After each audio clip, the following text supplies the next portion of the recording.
합니다. 조정의 모든 신하가 황혼을 추천하여 섭정왕을 삼건을. 섭정왕의 밑줄. 일단 황혼의 동그라미 쳐놔봐. 너네 섭정이 뭐냐? 정. 임금이 직접 다스리는 거냐? 아니, 임금이 이제 나이가 어리거나 아니면 약간 대리청정에 대한 이야기야. 그래서 황혼이 뭐다? 섭정왕이다. 황혼이 마지못하여 태자를 품에안고 정사를 다스릴 때, 그러니까 뭐야? 태자가 제 역할을 할 수 없다라고 이야기를 하고 있습니다. 새 연호를 태화라하고 천하에 대사면령을 내리고, 여기서 대사면령은 이제 그런 거죠. 우리 광복절 책사 같은 거 나오지. 네. 그런 것처럼 어떤 이제 범법자들을 약간 이렇게 풀어준다. 가벼운 형벌을 지닌 사람들은. 황후의 형 유조로 파초광을 삼으니라. 유조의 동그라미. 파초광의 밑줄. 자, 형왕입니다. 형왕의 동그라미. 형왕이 황혼을 섭정함을 꺼려하여. 이게 고전 소설 중에서 어려운 종특 지문이거든. 왕이 준내 많이 나와. 근데 이 왕은 뭘 생각해야 되냐면 제후 국가를 생각을 해야 해. 원래 황제가 있고 그 황제 아래 우리 뭐 지금 옛날에 우리 중세 시대에 있는 서양 쪽 보면은 막 백작들이 막 쫙 있고 그 위에 이제 왕이 제후로서 이렇게 뭔가를 주잖아. 봉건제처럼. 그거랑 똑같거든요. 그래서 왕들은 진짜 이제 왕도 왕인데 제후국들에 있는 왕들이다라고 생각을 하셔야 해요. 이해됐죠? 그래서 원래 헤드인 황제가 따로 있다라고 생각을 하셔야 합니다. 형왕이 황준의 섭정함을 꺼려하여 본국에 돌아와 부마 엄평과 더불어 엄평도 동그라미 영모를 꾀했습니다. 그럼 형왕은 착한 놈, 나쁜 놈? 나쁜 놈. 엄평도 나쁜 놈이겠죠.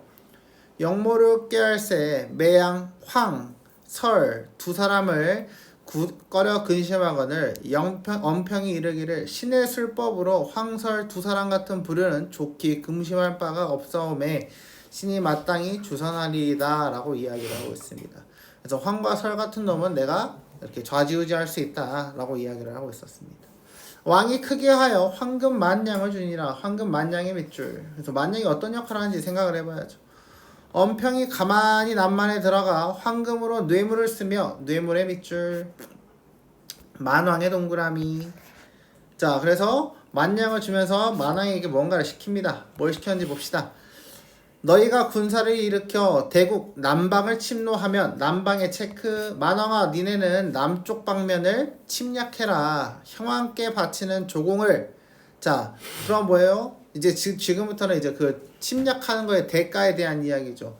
조공을 10년 감해줄 것이고 남쪽에 있는 성 10개를 떼어줄게 하니 만왕이 크게 기뻐하여 허락하고 서로 약속을 정한 후 엄평이 북호에 들어가 선우를 달래어 이르기를. 자, 선우의 동그라미. 자, 이번엔 어때요? 너희가 군사를 일으켜 북방을 침노하면 북방의 밑줄. 북방 15읍을 떼어주리라. 그래서 이때 뭐대? 15개의 읍을 떼어서 너네 줄게 라고 하면서 지금 뭐하고 있어요? 전쟁을 야기시키고 있습니다. 하니 선우가 또한 허락하고 즉시 철기 10만을 거느려 북관을 침노하고 남만은 남반을 침노함에 남북의 변을 알리는 보고가 끊이지 않는지라 라고 이야기가 되어 있죠. 그래서 이제 흐름 알겠죠, 이 부분. 그래서 다른 애들 시켜서 전쟁을 시켰다. 섭정왕이 가장 근심하더니 이때 엄평이 형왕을 권하여 황후께 표를 지어 올리기를. 표의 밑줄. 우리가 고전소설에서 표가 지금 계속 나와요. 작년부터 표가 계속 뭐에 대한 이야기였어? 어떤 편지나 이런 이야기였어. 이해됐죠? 남만 북호가 강상함에, 그래서 남쪽과 북쪽에서 자꾸 쳐들어와서 황혼의 부부가 아니면 능히 대적할 자가 없나이다. 지금 뭐하고 있냐? 형왕이 표를 황후한테 올렸어. 뭐라고? 이걸 막을 수 있는 애들은 황혼의 부부밖에 없어요. 걔네를 전쟁에 내보내세요 라고 이야기를 하고 있습니다. 하여건을 황후가 형왕의 관계를 모르시고의 밑줄. 그래서 모르는 상태다. 지금 이 전쟁 일부러 일으킨 거를. 섭정왕이 부부를 명하여 출정하라 하시니 섭정왕이 어찌할 수 없이 그날 출사하되 승상은 우시춘 등을 거느려 남방으로 향하고. 승상 동그라미. 네. 그리고 우시춘도 동그라미. 설. 좀. 안돼. 승록후는 홍윤 등을 거느려 북방으로 향하더라. 봐봐, 니네 이걸 설 이렇게 생각해보면 좀 곤란한 게 뭐냐면 지금 쳐들어오는 애들이 누구였어? 설하고 저기 만왕이랑 선우에 대한 이야기였거든. 네. 근데 이제 마지막 아래에 있는 이제 승상이랑 우시춘을 거느려서 섭정한 그 뭐지 남쪽으로 향했고 승록후도 동그라미 쳐볼까? 홍윤의 동그라미 쳐볼까? 얘네는 북방으로 갔다. 그래서 이제 북쪽과 남쪽으로 갈라졌다 이렇게 봐야 되는 거고 얘네는 막는 애들이지. 막는 애들. 평왕은 군사를 일으켜 황후와 태자를 가지고 황제의 자리에 오른다. 그래서 뭐예요? 이제 반정에 성공했다. 승상 황후는 남만을 승록후 설현을 북호를 물리쳤다. 그래서 전쟁에서 이기긴 합니다. 그리고 세 황제를 피해 도망한 태자를 구해낸다. 태자가 15세가 될 때 거병하기로 약속한 이후 8년이라는 세월이 흘렀다. 승상이 그를 닦아 승록후는 군사를 일으켜 북방으로 쳐들어오라고 하고 조명건은 각 처에 방을 붙여 백성을 위로하고 군사를 모집하여 대응하라 하니 엄승패가 그날 길을 떠나니라. 승상이 태자를 세워 남송황제라고 하고 남송황제의 밑줄. 자, 그래서 남송황제가 본래의 이제 왕위를 찾기 위해서 황제라는 단어를 썼습니다. 건흥이라고 하여 승상이 스스로 대원수가 되고 유조로 후군장을 삼아 유조도 체크해놔요. 10만 병을 선발하여 파촉 도원수 유구로 선봉을 삼아 나올세 유구도 체크해놓고요. 상관에 이르라는 엄준이 그 세를 두려워해 굳게 지키고 나지 않느니라. 엄준의 세모를 치면 엄준도 체크해놓으세요. 근데 엄준이 세를 두려워했다고 했으니까 얘 지금 그 다시 지금 뺏으러 가는 애들이냐 아니면 아까 진작에 뺏었던 애들 편이냐. 뺏었던 애들 편이지. 그러니까 엄준은 일단 나쁜 놈이어야 돼. 승상이 유구를 명하여 관문을 깨치고 지쳐 들어가니 엄준이 황망히 필마로 달아나거늘 승상이 삼군에게 음식을 내리고 방을 붙여 백성을 위로하니 이때 엄승패 승록후에게 약속을 전하니 승록후가 밀서를 보고 우시춘에게 이르기를 이곳 병마가 잡음에 가히 북흉로를 달래어 병상을 천하리라 라고 되어 있습니다. 하고 일척 전선을 타고 일척이니까 한 대의 배를 탔대요. 북으로 향할 때 이때 황희 나이가 11세라 황희의 동그라미. 그럼 얘는 황희는 누구겠냐? 황희가 누구겠냐? 황혼의 아들이나 되지 않을까? 그치? 황씨니까. 기골이 장대일 뿐 아니요 또한 모친의 범수를 배워 만일을 상대가 할 재주가 있는지라. 그래서 얘는 뭐다? 거의 주인공급이다 라고 보시면 되겠어요. 이날 따라가기를 청하거늘 승록후가 마지못하여 데리고 북국에 들어가 선우를 보아 소유를 이루고 구원병을 청하니 선우가 전일 승록후에 구종구금한 은혜를 생각하고 즉시 정병 10만을 선발하여 주거늘. 그래서 뭐다? 북쪽 흉노에서 10만을 받았다. 승록후가 스스로 중군이 되고 우시천으로 선봉을 삼고 호장 용골통으로 후군장을 삼아 북관을 쳐들어올 때 북관장 손장관의 밑줄. 이 손장관도 아까 저기 엄평이었나요? 앞부분에서 엄준과 똑같이 그 지키고 있던 놈입니다. 그래서 부정적 인물이라고 보시면 되겠어요. 감당치 못하고 북방의 여러 읍이 그 소문을 듣고 항복하더라 라고 되어 있습니다. 그래서 다시 왕권을 되찾아오기 위한 노력을 보이고 있다 라고 보시면 되겠어요. 형왕이 서북을 진동함을 듣고 크게 놀라 문무를 모아 의논합니다. 엄평이 이르기를 이제 황혼과 설현의 형세가 태산 같은데 그 매서운 기세를 당할 자가 없느니라. 신이 마땅히 출전하리니 패하는 북방을 굳게 지키소서 하고 손자오를 명하여 군사 20만을 주어 손자오의 체크 나쁜 놈이죠. 20만을 주어 북관에 나아가 설현을 막으라 하며 엄평이 스스로 대원수가 되어 30만 병을 선발하여 파촉으로 향하니라.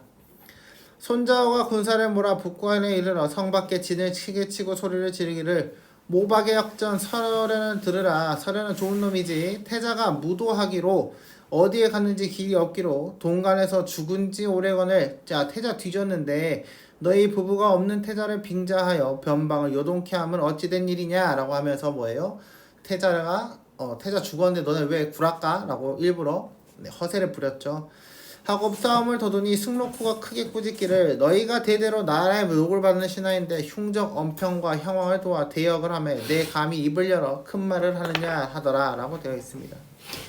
18번부터 볼까요? 윗글의 인물에 대한 이해로 가장 적절한 것은 형왕은 황혼과 설현의 존재를 위협으로 여겼다.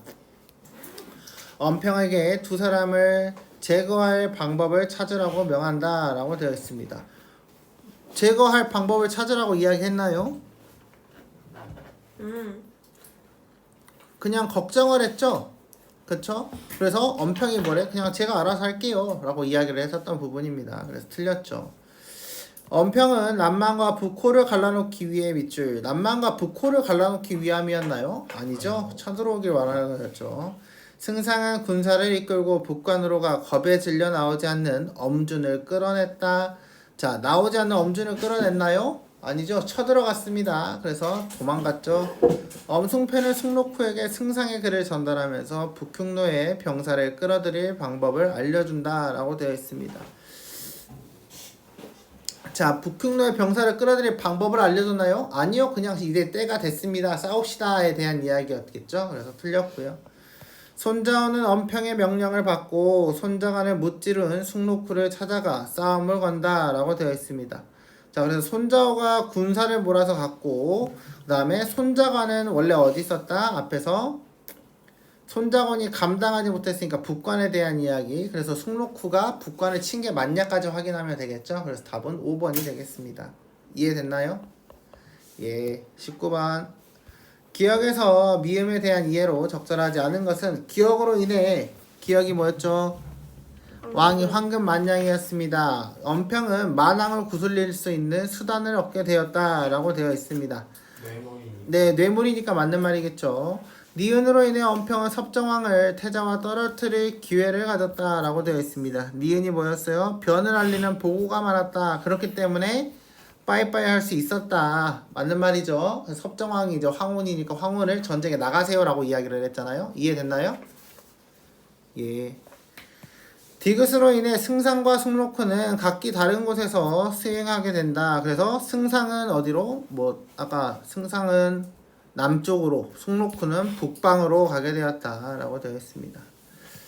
리을로 인해 승록후는 어쩔 수 없이 황희를 북국으로 데려가게 된다라고 되어 있습니다. 리을이 뭐였어요? 북방으로 쳐들어오라고 하고 아니죠. 이거는 이제 원래 뭐예요? 황희가 이제 승록후가 그러면 남자냐 여자냐? 여자여야겠지. 왜? 아까 이제 황혼 부부에 대한 이야기가 나왔기 때문입니다. 이해되죠? 그렇기 때문에 여기서는 저걸로 인해서 북국에 데려가게 된다 이게 아니었습니다. 그래서 답은 4번이겠고요.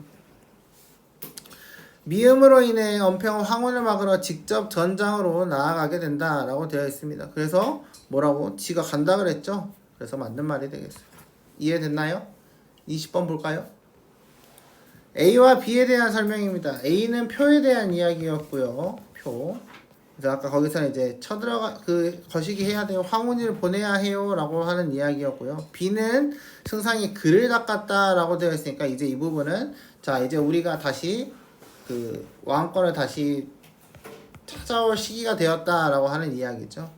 A는 황후의 행동을 예측하여 미리 저지하려는 목적이다. 맞나요? 틀렸죠. 자신의 계획을 실현하는데 방해가 되는 황혼 부부를 모함할 목적으로 작성되었다. 모함이 목적인가요? 떨어뜨리는 게 목적인가요? 떨어뜨리는 게 목적이죠. 그래서 만약에 모함할 목적이었다라고 했으면 얘네가 그걸로 인해서 깜빵 갔어야죠. 그쵸? 그래서 틀렸습니다. 은혁아 2번 했냐? 네.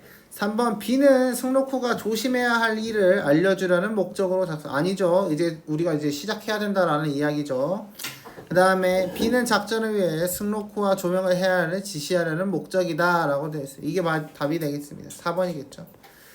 A와 B에 담긴 내용은 각각 황록후와 승록후에게만 비밀리에 전달되었다 라고 되어 있습니다. 자, 황후와 승록후에만 비밀리에 A는